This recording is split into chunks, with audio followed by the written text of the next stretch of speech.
Today we begin the season of Advent, that time when we prepare for the coming of Christ.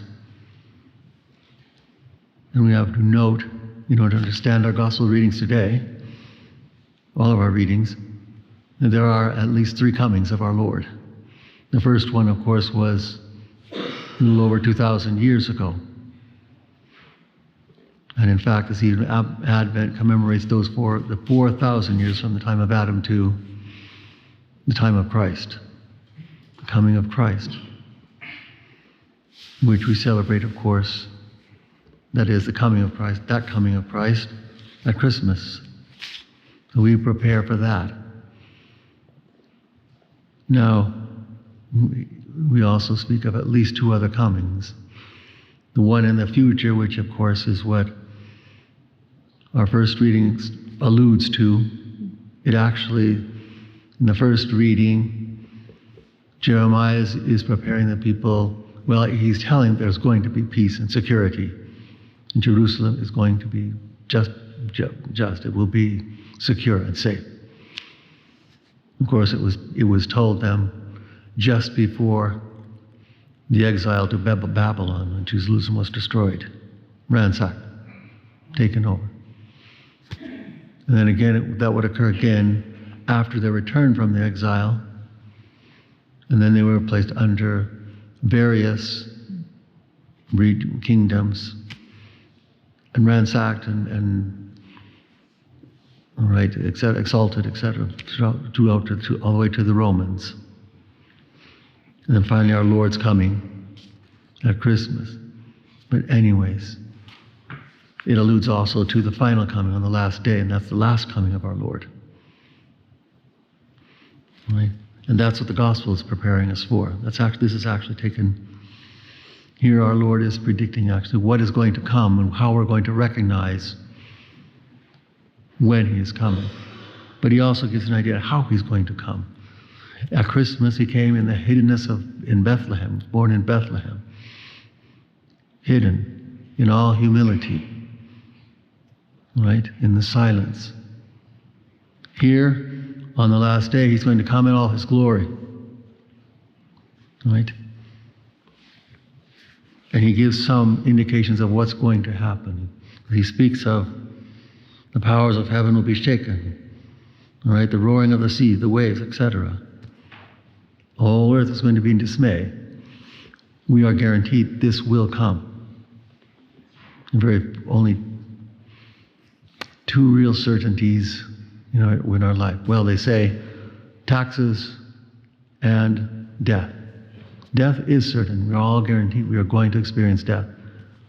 But not necessarily everyone pays taxes, so that one's not quite so certain. But anyways, but death is, we all are going to, and that's the other coming of our Lord. Well, he comes at our death as well. We have the particular judgment at death, and we have to keep that in mind.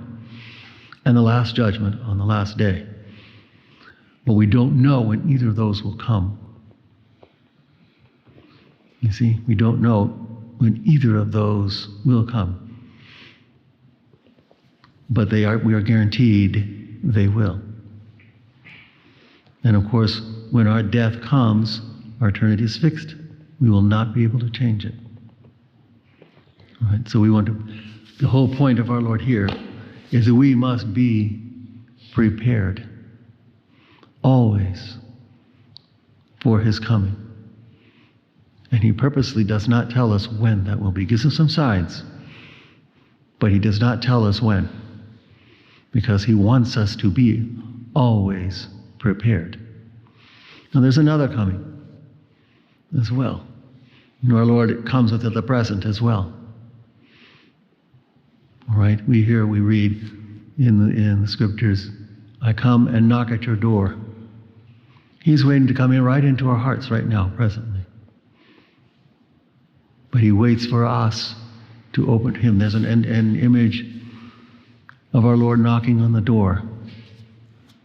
But if you'll notice that image, look carefully, there's no doorknob on the outside. The doorknob's on the inside. He's waiting for the hosts to open the door for him. That's us. He's waiting for us to open that door to our hearts. But he will not go against our free will. We have to choose it. We have to say, yes, I will open.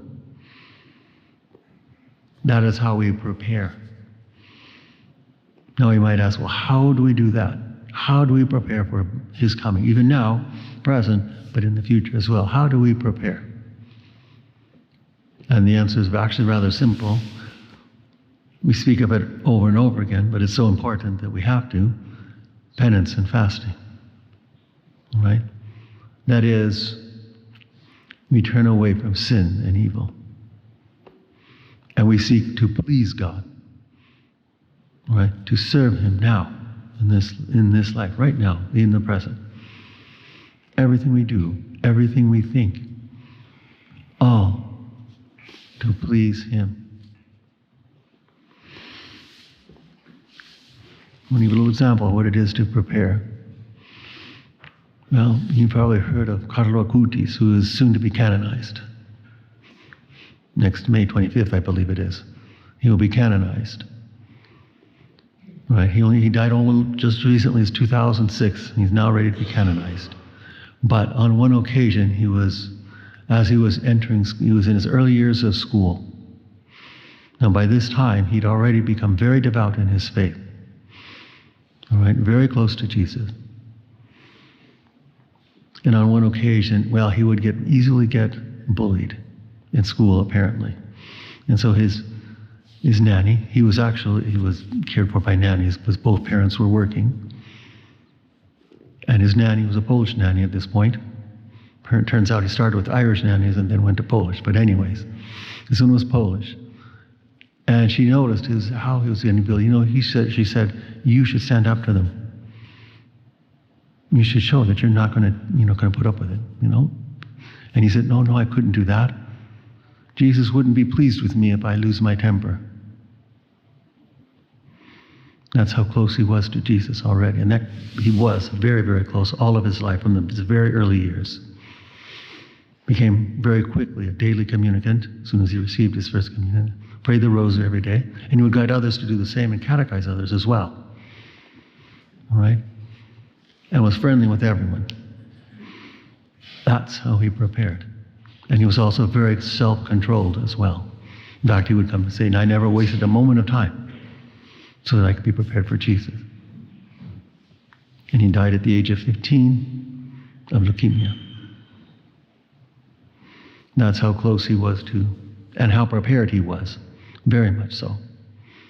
That's what we are called to do. So that when our time comes, we are actually longing to go. We are prepared to go. That's the preparation we need to make. Not only for our Lord's coming 2,000 years ago, yes, we prepare for that, to commemorate that. But for that coming, already in the present, open your hearts to him and preparing for that coming at the last time, the last day, and of course for our death as well. So that when the time does come, we are well prepared. All right? And even longing to go, to be united with him, to reign glorious with him forever. Praise be Jesus and Mary, now and forever.